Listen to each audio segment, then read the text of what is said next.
заседанието до 20. Предлагаме новия член на комисията за проучване за образуване на десета на щетите от националните непогоди.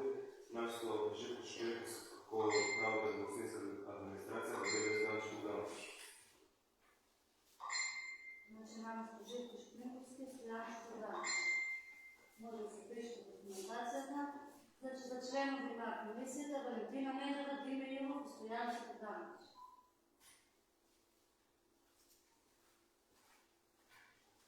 Разгледа предложението на комисия за настаните щети, главно тренера.